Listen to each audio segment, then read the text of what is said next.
All right, today we're going to crack open a literary world that's been hiding in plain sight. Using some amazing insights from scholar Dr. Bruce Waltke, we're going to figure out what makes ancient Hebrew poetry tick. So, let's kick this off with a fact that is pretty wild when you think about it. About half, a full 50% of the Old Testament isn't your typical storytelling prose. It's actually poetry. But here's the thing. When you hear poetry, you're probably thinking of stuff that rhymes, right? Or at least has a rhythm you can tap your foot to. Well, this poetry doesn't really have either of those. So that's the big question, isn't it? If it doesn't rhyme and doesn't have a clear meter, what in the world makes it poetry? What's the secret sauce? Well, it turns out there is a kind of secret code. It's built on 3 core principles, and I'm telling you, once you see them, it'll completely change how you read these ancient texts. Okay, so here they are, the 3 big keys that unlock the whole thing. Parallelism, which is the main organizing principle, terseness, which is all about being short and punchy, and a really rich use of imagery. Let's break them down, starting with the most important one. First up, parallelism. This is the absolute foundation. Think of it like this. You get one line of text, and then you get a second line that echoes it, or builds on it, or just reinforces the idea. Dr. Waltke has this great way of putting it. He says it's like hearing the message in stereo. It just gives it this incredible depth. Okay, rule number 2, terseness. And the analogy Dr. Waltke uses here is just perfect. He says prose, regular storytelling, is kind of like a movie. It just flows along, moment by moment. But poetry? That's more like a slideshow. Bam, one powerful image. Bam, another one. You get the idea.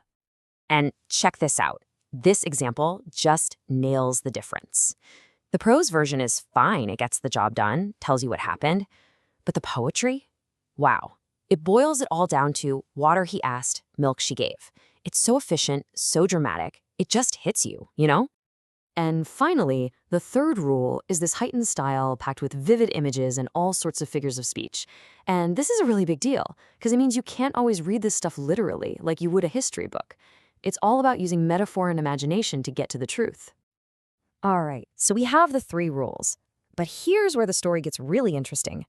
Our whole understanding of how this poetry works got completely turned on its head not that long ago. So for centuries, pretty much everyone followed this one guy's idea, an 18th century scholar named Bishop Robert Lowth. And his take was basically that the second line was just a shadow of the first, like an echo, just saying the same thing again in a slightly different way. But then, fast forward to the 1980s, and this other scholar, James Kugel, comes along and just blows that whole idea out of the water. He said, no, the second line isn't a repeat. It intensifies the first line.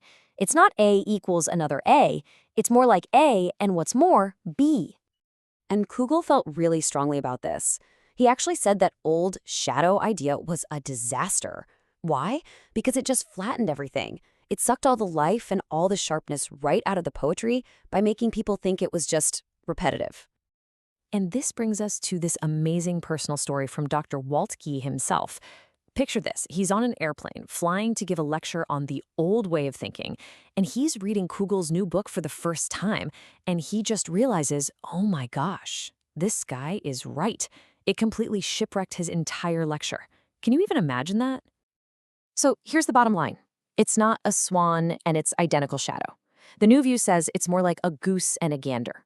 They're a pair, they're related for sure, but they are 2 distinct things, each bringing something new to the table.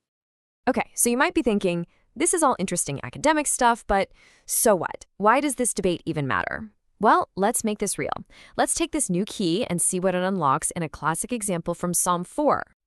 So here's this famous verse, and it's all about finding this incredible sense of peace and security even when things are falling apart around you. And look, it's a beautiful idea on its own, but there's a story that shows just how truly powerful these words can be in real life. Dr. Waltke tells this incredible story about a former student of his, a soldier fighting in the Vietnam War. And the situation is just dire. He's been awake for 3 straight days. He's surrounded by combat. He's at his absolute breaking point. And right there, in that moment, in a foxhole with the battle raging, this ancient verse pops into his head.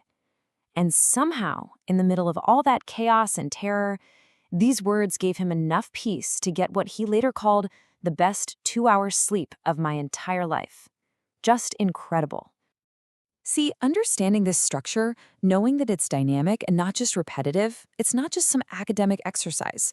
It connects us to this deep, powerful current of human experience that has been flowing for thousands of years.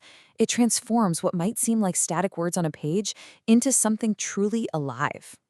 Which really just leaves us with one final thing to think about.